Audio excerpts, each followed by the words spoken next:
ওকে দেখো আমরা ক্লাস শুরু করি। চেঞ্জিং সেন্টেন্স পার্টে আমরা আছি। চেঞ্জিং সেন্টেন্স মানে কি? বাক্য রূপান্তর, অন্য নাম হলো ট্রান্সফরমেশন অফ সেন্টেন্স। দেখো প্রথম যেটা আছে সেটা হচ্ছে Rana is a good student but lazy. Rana is a good student but lazy, এটাকে কমপ্লেক্স করতে হবে। তাহলে প্রশ্নটা হলো স্যার আমরা একটা সিম্পল কমপ্লেক্স কম্পাউন্ড কোথায় আছে আমরা কিভাবে বুঝবো? খেয়াল করো যে এন্ড বাট অর টিল এই ওয়ার্ডগুলি যদি থাকে তাহলে তুমি বুঝতে পারবে সেটা কি আছে, আমরা কম্পাউন্ডে এন্ড বাট অর টিল এই ওয়ার্ডগুলি তাহলে আমাকে বুঝতে হবে এটা কম্পাউন্ডে আছে, তাহলে কমপ্লেক্স করব। বাট যুক্ত কম্পাউন্ড সেন্টেন্সকে কমপ্লেক্স করতে হলে বাক্যের শুরুতে বা মাঝখানে আমরা দো অথবা অল দো বসাতে পারি, দো অথবা অল দো। তাহলে আমাদের উত্তর ছিল যে Rana is a good student but lazy, Rana ভালো ছাত্র কিন্তু সে কি অলস। তা although Rana is a good student he is lazy, অর্থে কোনো পরিবর্তন হয় নাই আমাদের। যদিও রানা ভালো ছাত্র সে অলস, আমরা অর্থে কোনো ব্যতিক্রম ঘটে নাই। Although Rana is a good student comma দিয়ে আমরা হি ইজ লেজি লিখছি। এখন 2 নম্বর সেন্টেন্স খেয়াল করো, ডু অর ডাই। তাহলে এটা কোথায় আছে? কোন ধরনের সেন্টেন্স? আর এটা কনফার্ম, এটা কম্পাউন্ড সেন্টেন্স। আমরা কিভাবে আইডেন্টিফাই করছি? স্যার অর দেখে আমরা কনফার্ম হলাম যে এটা কম্পাউন্ড সেন্টেন্স। তাহলে আমরা এটা একটা নিয়ম আছে যে অরযুক্ত কম্পাউন্ড সেন্টেন্সকে কমপ্লেক্স করার নিয়মটা হলো স্যার বাক্যের শুরুতে ইফ ইউ ডো নট বসবে। কি বসবে? ইফ ইউ ডো নট বসবে। খেয়াল করো অরযুক্ত কম্পাউন্ড সেন্টেন্সকে করতে বাক্যের অরযুক্ত কম্পাউন্ড সেন্টেন্সটাকে কমপ্লেক্স করতে বাক্যের শুরুতে কি বসে? ইফ ইউ ডো নট বসে। ইফ ইউ ডো নট বসে, তারপর অর এর পূর্বের অংশ বসে। অর এর পূর্বের অংশ কি আছে বলো? ডু। হ্যাঁ, if you do not do, তারপর অর এর জায়গায় কি বসবে? কমা বসবে। অর এর জায়গায় কি বসবে? কমা বসবে। তারপর সাবজেক্ট বসবে, তারপর উইল, এবং সর্বশেষে অর এর পরের অংশ বসে। অর এর পরের অংশ কি? ডাই। তাহলে if you do not do you will die. তাহলে আমার নিয়মটা কনফার্ম হয়ে গেল। স্যার বলো কি? স্যার অরযুক্ত কম্পাউন্ডকে কমপ্লেক্স করতে হলে বাক্যের শুরুতে ইফ ইউ ডো নট বসে। ইফ ইউ ডো নট বসবে, স্যার অর এর আগের অংশ বসবে, অর এর জায়গায় কমা বসবে, পুনরায় সাবজেক্ট বসবে, তারপর উইল বসবে, সর্বশেষে অর এর পরের অংশ বসবে।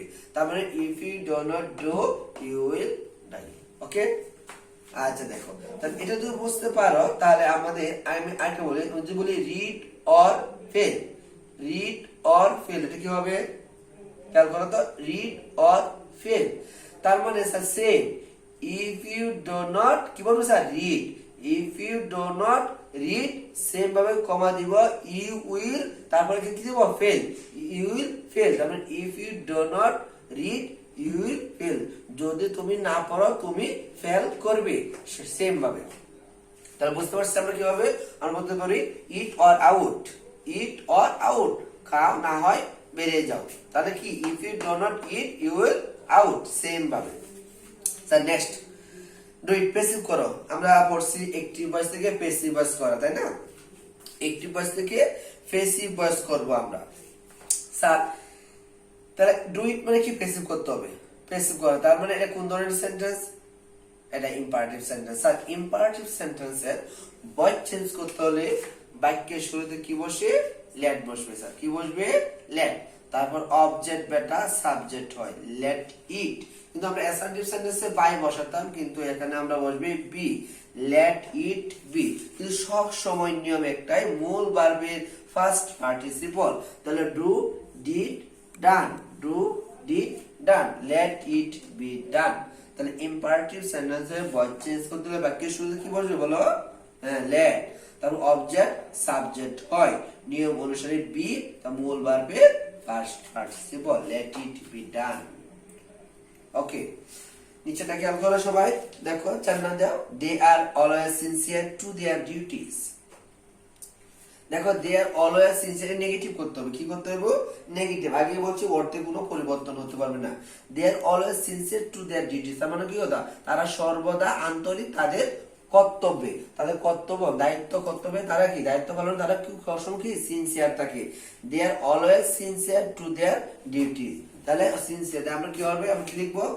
উত্তর হবে এইরকম, দেখো দে আর নেভার, অলওয়েজ তাহলে কি লিখব না, নেভার, দে আর নেভার ইনসিনসিয়ার। দেখো সিনসিয়ার মানে ইনসিনসিয়ার, SINCER, ইনসিনসিয়ার টু, বাকি অংশ ঠিক আছে, ঠিক আছে, বাকি অংশটা ঠিক থাকবে, টু দেয়ার ডিউটিস।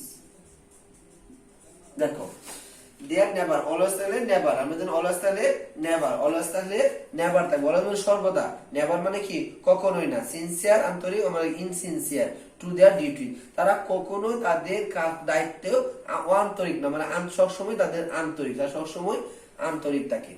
তাহলে এটা আমরা বুঝতে পারলাম। নিচেটা দেখো, if you read books we can enrich our minds, if we read books we can enrich our mind. দেখো এটা কোন ধরনের সেন্টেন্সে আমরা বুঝতে পারবো, একটু খেয়াল করো, এরকম একটা সেন্টেন্স আমি উপরে পড়াইছি, একটু খেয়াল করলে তোমরা বের করতে পারবে, ফাইন্ড আউট করতে পারবে এটা কোন ধরনের sentence, what kind of sentence, এটা তোমরা বের করতে পারবে।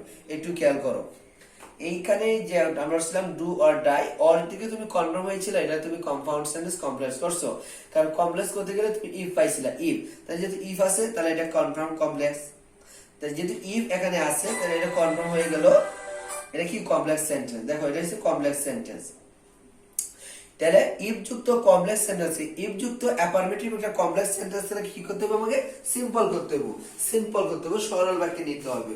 তাহলে ইফ যুক্ত সিম্পল সেন্টেন্সটাকে সিম্পল করতে হবে, আমাদের কমপ্লেক্স সেন্টেন্সটাকে সিম্পল করার নিয়মটা হলো কি, মনে রাখবা, আমাদের ইফ এর পরবর্তী প্রথমে কি বসবে, বাই বসবে, প্রথমে কি বসবে, বাই বসবে। আমরা মনে রাখবো ইফ যুক্ত অ্যাফার্মেটিভ কমপ্লেক্সটাকে, অ্যাফার্মেটিভ ইফ যুক্ত আমাদের কি, ইফ যুক্ত অ্যাফার্মেটিভ, খেয়াল করো সবাই, যে ইফ যুক্ত অ্যাফার্মেটিভ কমপ্লেক্স সেন্টেন্সটাকে আমাদের কি করতে হবে, সিম্পল করতে হলে প্রথমে কি বসবে, বাই বসবে, ইফ এর স্তরে কি বসবে, বাই বসবে।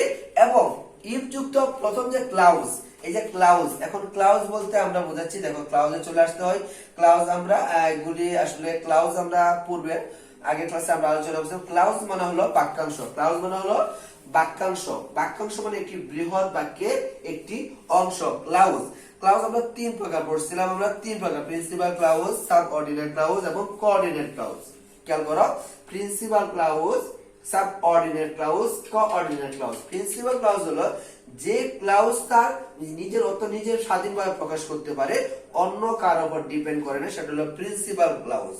আরেকটি হলো সাবঅর্ডিনেট ক্লাউজ, যে ক্লাউজটা প্রকাশ করতে অবশ্যই প্রিন্সিপালের উপর ডিপেন্ড করে, সেটা হচ্ছে সাবঅর্ডিনেট ক্লাউজ। প্রিন্সিপাল মানে স্বাধীন এবং তোমাদের সাবঅর্ডিনেট যেটা সেটা স্বাধীন নয়, যে তার অর্থ প্রকাশ করতে হলে প্রিন্সিপালের উপর নির্ভর করে, সেটা হচ্ছে সাবঅর্ডিনেট ক্লাউজ। আর কোঅর্ডিনেট ক্লাউজ হলো যেটা প্রিন্সিপাল সাবঅর্ডিনেট দুটোকে একত্র করে, সংযুক্ত করে, একত্র করে, সেটা হচ্ছে কোঅর্ডিনেট ক্লাউজ।